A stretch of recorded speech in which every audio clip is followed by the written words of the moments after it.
A febre amarela é uma doença infecciosa, causada por um vírus e transmitida por mosquito. A infecção pode ser caracterizada de duas formas: febre amarela urbana ou febre amarela silvestre. A doença é considerada aguda e hemorrágica e recebe este nome por causa da amarelidão.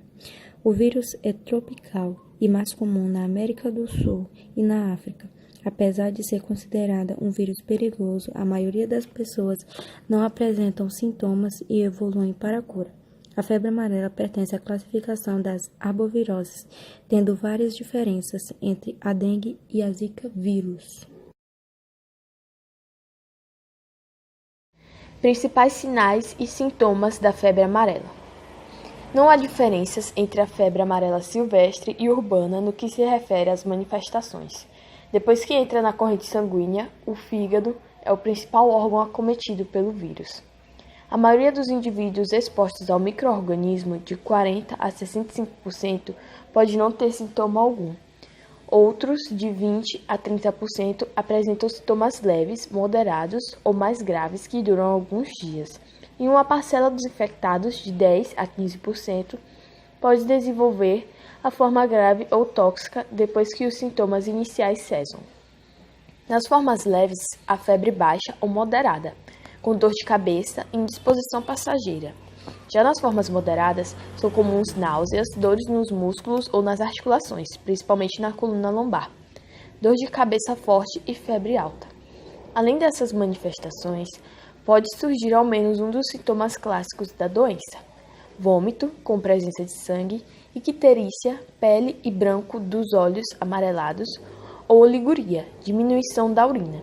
Como as manifestações podem variar, o diagnóstico é difícil fora de epidemias, e a doença pode ser confundida com outras infecções, como dengue, malária e hepatite. A maioria dos infectados se recupera completamente em 3 ou 4 dias, mas uma parte dos pacientes, após um período de remissão, melhora dos sintomas, de algumas horas ou até 2 dias, desenvolve a forma grave da doença, também chamada de febre amarela tóxica, ou período texêmico, que envolve febre alta, icterícia, hemorragia, principalmente no trato gastrointestinal, e eventualmente choque e insuficiência de múltiplos órgãos. Nessa fase, o vírus deixa de ser encontrado no sangue e se concentra principalmente no fígado e no baço, além de poder afetar o coração, linfonodos e outros órgãos. Se a letalidade, risco de morte, global da febre amarela varia de 5% a 10%, nos pacientes que evoluem para a forma grave da doença, chega a 50% e a morte geralmente ocorre num prazo de 7 a 10 dias. Quem contrai a doença fica com imunidade duradoura, ou seja, só é possível ter febre amarela uma vez na vida.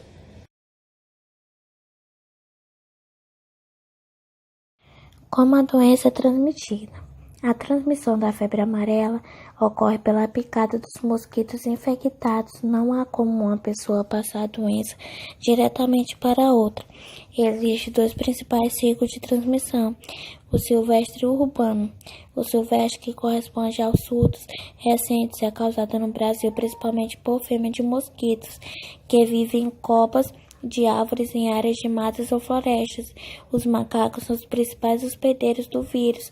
Pessoas não vacinadas são hospedeiros acidentais quando frequentam essas áreas. Em alguns casos, mosquitos infectados podem se deslocar para áreas com maior densidade populacional. Algumas espécies de vetores conseguem voar por até 6 km. A existência do ciclo silvestre só foi confirmada pelos pesquisadores em 1932. Desde então, o país vem enfrentando surtos nas chamadas áreas endêmicas, em que a doença está presente de forma continuada.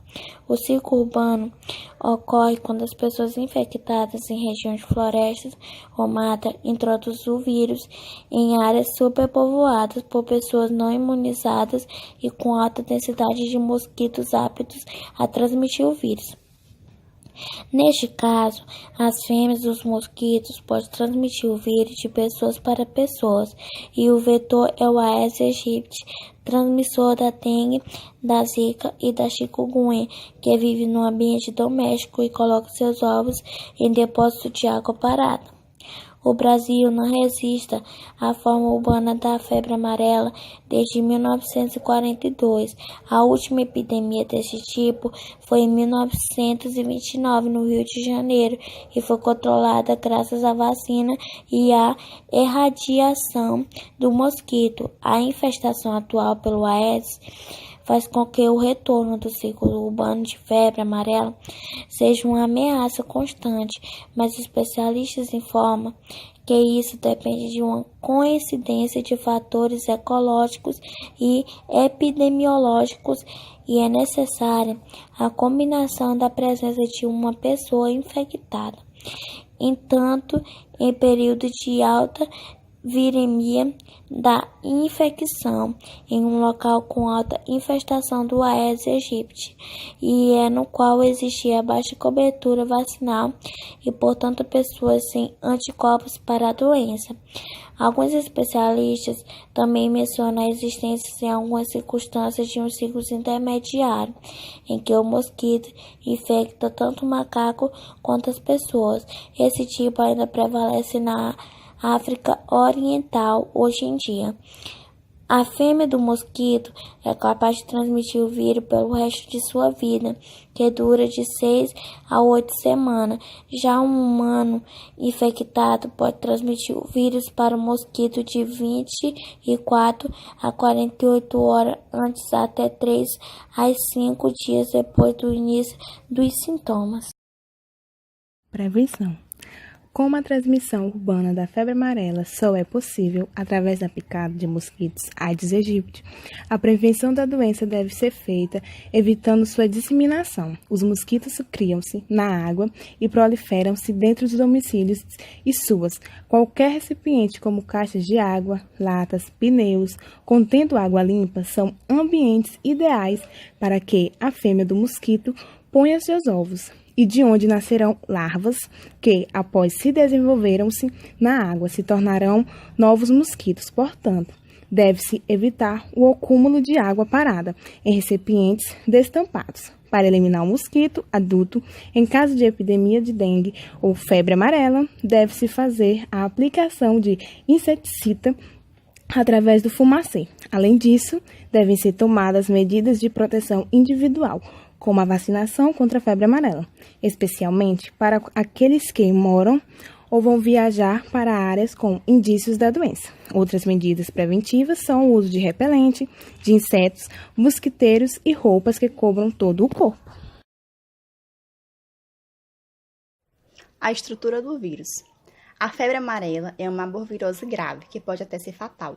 Nesse sentido, é imprescindível conhecer os aspectos estruturais desse vírus, dado que isso permite a compreensão da doença e, consequentemente, possibilita o desenvolvimento de mecanismos que permitam combatê-lo. Isto posto, é importante salientar que o vírus da febre amarela, assim como o vírus da dengue e da zika, é um flavivírus, ou seja, possui capacídio proteico, envelope lipídico com proteínas de membrana e RNA de fita simples, e apresenta também simetria icossaédrica. Além disso, o ciclo replicativo dos flavivírus inicia-se com a ligação com o receptor na superfície celular. Não se conhece ainda qual estrutura serve como receptor. Porém, diversas moléculas presentes na superfície celular têm se mostrado capazes de interagir com partículas de flavivírus. Após a adsorção, a partícula é endocitada em vesículas recobertas por clatrinas. O baixo pH do endossomo induz a fusão do envelope do vírus com membranas celulares, provocando mudanças conformacionais da proteína E, para então liberar o nucleopsídeo no citoplasma. Após a decapsidação, o genoma de RNA é liberado para o citoplasma. Uma vez no citoplasma, os flavivírus finalmente replicam seu RNA. Em que época a doença é mais comum?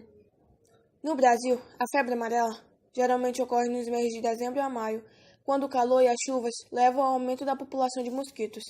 No entanto, para que o problema seja disseminado e exista vírus em circulação, é preciso que haja indivíduos suscetíveis. Quando há um surto, várias espécies de primatas infectados morrem e os animais que sobrevivem adquirem imunidade. Assim, surtos maiores têm sido registrados em intervalos de 6 a 10 anos, conforme cresce o número de macacos jovens. Já na Amazônia, por exemplo, Como a presença de vírus é mais continuada, esse intervalo pode chegar a 14 anos. A vacina contra a febre amarela é uma versão atenuada do vírus vivo causador da doença. O paciente fica imunizado após aproximadamente 30 dias depois da vacinação e a imunidade é adquirida por entre 95% e 99% das pessoas vacinadas. Ela é administrada de forma subcutânea, geralmente na região do braço, e é indolor. É distribuída de graça pelo Sistema Único de Saúde, SUS, em postos de saúde por todo o Brasil, e atualmente faz parte do calendário nacional de vacinação de muitos estados. Para a Organização Mundial da Saúde, OMS, vacinação é considerada a forma mais eficaz de prevenir e combater a febre amarela, sobretudo porque não oferece grandes riscos para o indivíduo. As chances de uma pessoa desenvolver febre amarela por causa da vacina são baixas. Aproximadamente 3 a cada 1 milhão de pessoas vacinadas vão desenvolver os sintomas da doença. Essas chances existem porque a vacina nada mais é do que uma versão enfraquecida do vírus vivo. Ao entrar em contato com esse material, que é praticamente inofensivo, o corpo começa a criar proteções contra o vírus real. Entretanto, ainda que seja segura, a vacina é contraindicada para gestantes, idosos e crianças com menos de 9 meses de idade, exceto em situações de risco, quando esse prazo pode ser encurtado e a criança pode ser vacinada depois de 6 meses. Até abril de 2017, o Ministério da Saúde do Brasil orientava a população a tomar 2 doses da vacina. A partir dessa data, o país decidiu seguir as orientações da OMS e passou a adotar um esquema em que só uma vacina é necessária para que se garanta a imunidade. Vale lembrar que a vacina em si não mudou. Então, quem já tomou a vacina e está aguardando para tomar a segunda dose, não precisa se preocupar, pois já está imunizado. A febre amarela tem cura? Sim, ela tem cura. Alguns dias após a infecção, o próprio sistema imunológico se encarrega de expulsar o vírus. Em alguns casos, a doença evolui para a fase tóxica, que também tem cura, mas a sua taxa de mortalidade é alta. Como o sistema imune tem uma memória, o indivíduo que já teve a doença fica imunizado pelo resto da vida, pois o organismo já possui anticorpos contra esse vírus, garantindo proteção vitalícia.